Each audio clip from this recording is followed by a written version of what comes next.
démarrer, mais les problématiques, j'en ai noté trois grosses problématiques pour les personnes qui veulent s'entraîner à la maison et qui ont globalement des résistances, etc. Enfin, à la maison, dans leur chambre, surtout dans une petite pièce.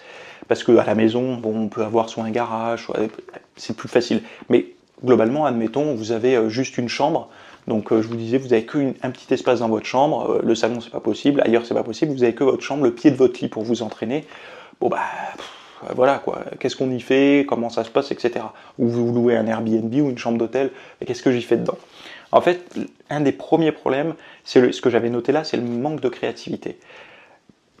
Vous avez une certaine idée du programme de musculation, qu'est-ce qu'il faut faire pour avoir des pecs, des bras, du dos, des cuisses et tout, et vous pensez que si vous vous éloignez complètement de ça, ça sert à rien, donc vous ne faites pas.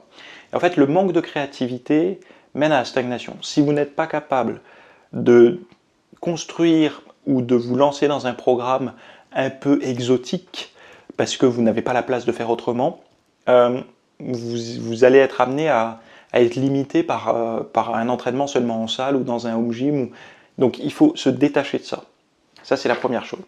Deuxième, c'est une problématique en fait. Il faut enlever vos barrières par rapport à ça et laisser un peu naître la créativité au niveau de l'entraînement. Ce qu'on va détailler après, je vais vous en parler. Là, je vous donne juste les problématiques. La deuxième problématique, c'est faire du sport en déplacement, un problème de repère. Ça, c'est vrai que beaucoup de personnes ne s'en rendent pas compte. Par exemple, ils sont la personne est chez elle, tranquillement, posée, et puis on est dimanche, et elle sait que dans sa semaine, elle va devoir faire un trajet, partir le lundi, revenir le jeudi, par exemple, avec 3 nuits à l'hôtel, peu importe. Et en fait, cette personne-là, elle est en train de se dire que le dimanche, quand elle est encore chez elle, elle se dit, bon ben, quand je serai là-bas, je ferai du sport dans la chambre d'hôtel, je ferai ça, je ferai ci, je ferai ça. Et en fait, elle se rend compte que quand elle arrive sur place, elle fait plus son sport. Et elle se dit, mais c'est bizarre, j'étais motivé, je le suis plus. Et en fait, il y a un truc tout bête, c'est qu'on est conditionné par nos environnements. C'est-à-dire que aujourd'hui, vous faites du sport dans un environnement précis. Je sais pas, peut-être que vous avez un parcours de santé que vous connaissez bien, un stade, un parcours de course à pied, un home gym avec votre équipement, une salle de sport, peu importe. Et en fait, vous avez créé en fait une espèce de... Vous avez tous vos sens en fait ont câblé l'environnement à l'entraînement. C'est-à-dire que l'odeur du home gym, l'odeur de la salle de sport, l'odeur du parcours de santé, ce que vous entendez dans ces lieux-là, ce que vous voyez dans ces lieux-là, ce que vous touchez également dans ces lieux-là, ce sont des marqueurs de sens en fait, olfactifs, visuels, sonores, kinesthésiques, peu importe. Et en fait, tous ces sens éveillés par l'environnement vous préconditionne. C'est-à-dire que quand vous arrivez à la salle de sport, j'en ai déjà parlé mais j'aime le répéter, quand vous arrivez à la salle de sport, de vous garer sur le parking, c'est un marqueur. De passer la porte et de pousser le tourniquet, le bruit du tourniquet, la température du fer sur la main, c'est un autre marqueur. L'odeur de la salle de sport, c'est un marqueur. Les couleurs des murs, visuellement, et la vue des machines et des adhérents que vous connaissez peut-être déjà, ou du coach, c'est un autre marqueur. L'odeur des vestiaires également. Donc tout ça vous préconditionne à avoir envie de vous entraîner. Pour un truc tout simple que tout le monde connaît, passer à côté d'un McDo en voiture à l'heure de pointe, ça sent les frites, vous n'aviez pas encore faim, mais cette odeur vous a préconditionné à avoir envie d'aller manger au McDo. C'est la même chose avec le sport. Vous êtes préconditionné par l'environnement, par rapport à vos sens. Et une problématique quand vous êtes souvent itinérant comme ça, dormir dans des chambres d'hôtel, etc., c'est que vous arrivez dans un endroit vierge de sens. C'est-à-dire que vous rentrez dans votre chambre d'hôtel, l'odeur est nouvelle, et vous ne l'avez pas encore associé à grand chose à part bon bah c'est là où je vais dormir pendant 2-3 jours. Donc l'idée derrière, et petite astuce que je vous donne rapidement avant de rentrer dans le cœur du sujet, mais essayez quand vous passez la porte de l'hôtel, quand c'est votre boulot, que la première chose que vous faites, ça soit l'entraînement. Pour tout de suite tamponner sport, odeur chambre d'hôtel, ou odeur de l'Airbnb, etc. Bon, je sais, il y en a qui vont dire, mais c'est quoi ces stratégies? L'entraînement, vous allez voir que c'est une infime partie... En fait, souvent, les gens, ce qu'ils n'arrivent pas à faire, c'est pas à trouver le bon entraînement. Ce qu'ils n'arrivent pas à faire, c'est se mettre à s'entraîner dans des lieux comme ça.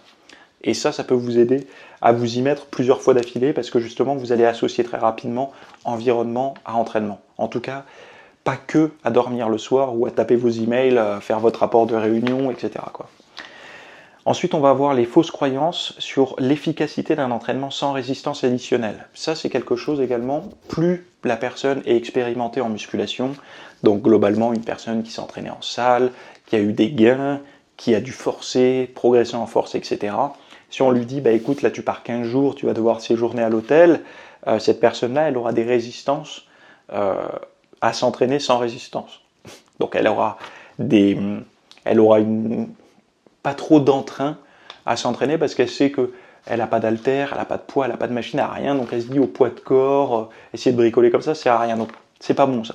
Et souvent les personnes qui pensent comme ça, globalement on l'a vu pendant le confinement, ceux qui n'avaient pas de matos, même s'ils avaient un certain niveau en salle, il y en a beaucoup qui n'ont rien fait, parce qu'ils pensent que ce genre d'entraînement ne sert à rien, alors que ça ne sert pas à rien déjà, ça va vous aider mentalement à tenir, mais musculairement, vous pouvez très bien vous tabasser quand même avec votre poids de corps. Après, c'est sûr, il ne faut pas faire 4 séries de 10 de pompe, 4 séries de 10 de... Enfin voilà, non, on n'est pas dans le split typique muscu. Là, la résistance n'est pas la même, donc il faut bricoler avec ça. C'est ce qu'on va voir justement ensuite également.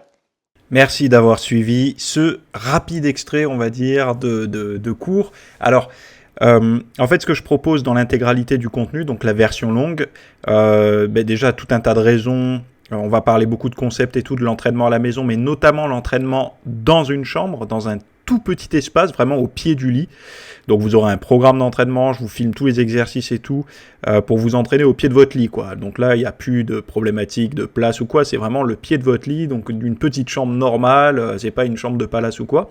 Mais également, on va parler de tous ceux qui sont bloqués la semaine, périodiquement ou assez fréquemment, dans un Airbnb, un hôtel, peu importe.